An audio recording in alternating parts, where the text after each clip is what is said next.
Salam, selamat pagi saudara sekalian. Senang bisa kembali berjumpa dengan saudara dalam Light of Revival, renungan firman Tuhan yang akan memberkati kita sepanjang hari ini.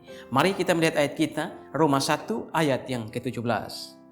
Sebab di dalamnya nyata kebenaran Allah yang bertolak dari iman dan memimpin kepada iman.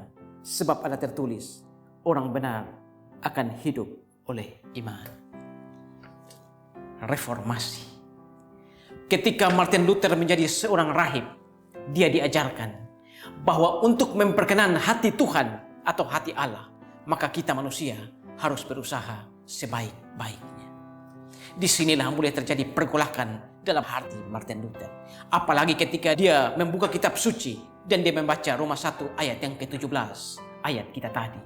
Di sini Martin Luther mulai mendapatkan pengertian yang baru bahwa ternyata bukan manusia yang berusaha untuk memperkenan hati Tuhan dengan melakukan sebaik-baiknya, tetapi Tuhan yang akan menganugerahkan kepada iman, dan iman itu akan memimpin kita kepada kebenaran, memimpin manusia kepada kebenaran.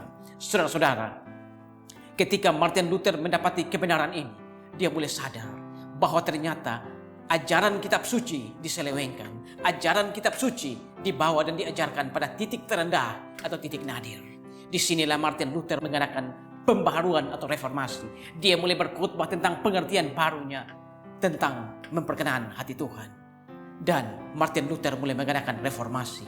Walaupun reformasi yang dilakukan oleh Martin Luther awalnya hanyalah seperti nyala sebatang korek api, namun pada akhirnya nyala sebatang korek api itu sanggup membakar seluruh dunia.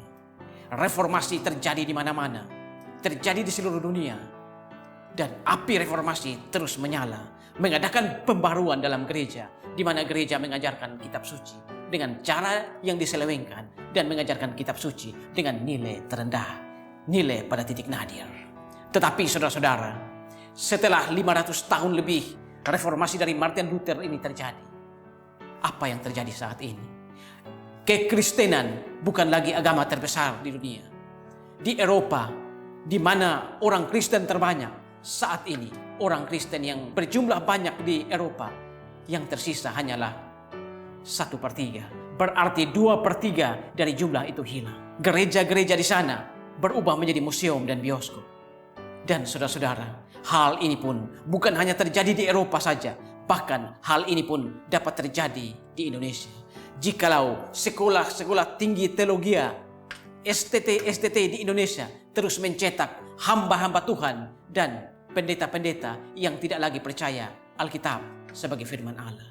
Kemunduran gereja di Eropa, di mana api reformasi, titik awal api reformasi mulai berkobar. Kemunduran itu terjadi karena muncul para teolog-teolog liberal yang tidak lagi percaya Alkitab sebagai firman Tuhan. Hal ini pun akan terjadi di Indonesia kalau muncul juga para teolog-teolog liberal yang tidak lagi percaya Alkitab adalah firman Allah. Tetapi saudara-saudara, dalam keadaan yang kritis seperti ini, dalam keadaan yang memprihatinkan dan menyedihkan seperti ini, masih tersisa orang-orang yang setia dan percaya bahwa Alkitab adalah firman Allah. Siapa? Saya dan saudara. Karena itu saudara, marilah kita kembali menyalakan api reformasi yang pernah dinyalakan oleh Martin Luther. Marilah kita saling bergandengan tangan tanpa memandang denominasi gereja. Dari gereja mana saja, mari kita sama-sama kembali menyalakan api reformasi yang pernah dinyalakan oleh Martin Luther. Saudara, tanpa kita melakukan reformasi, tanpa kita kembali menyalakan api reformasi yang pernah dinyalakan oleh Martin Luther itu, maka api reformasi itu akan kembali menjadi nyala sebatang korek api dan tidak lagi sanggup untuk membakar apa-apa. Karena itu saudara, kita yang tersisa saat ini, tanpa memandang denominasi gereja, marilah kita yang masih percaya Alkitab sebagai firman Allah, marilah kita kembali menyalakan api reformasi yang pernah dinyalakan oleh Martin Luther. Saudara, tanpa kita melakukan semua itu, maka api reformasi itu akan benar-benar padam dan gereja akan ditinggalkan oleh orang-orangnya. Sola Gratia, sola fide, sola scriptura. Tuhan memberkati kita semua. Tuhan, terima kasih untuk firman-Mu pagi hari ini. Kami belajar dari Martin Luther ketika dia menjadi seorang rahib. Dan ketika dia membaca Roma 1 ayat yang ke-17, dia sadar bahwa untuk memperkenan hati Tuhan, bukan manusia yang berusaha sebaik-baiknya, tetapi Tuhan yang akan menganugerahkan iman. Dan iman itu yang akan memimpin manusia kepada kebenaran. Terima kasih Tuhan untuk firman pagi ini. Hamba sudah selesai berbicara, tetapi biarlah roh yang ada dalam hati pendengar terus berbicara kepada mereka. Terima kasih Tuhan. Amin. Saudara, jadikanlah firman Tuhan sebagai pelita dan terang di sepanjang jalan hidup kita. Tuhan memberkati kita semua.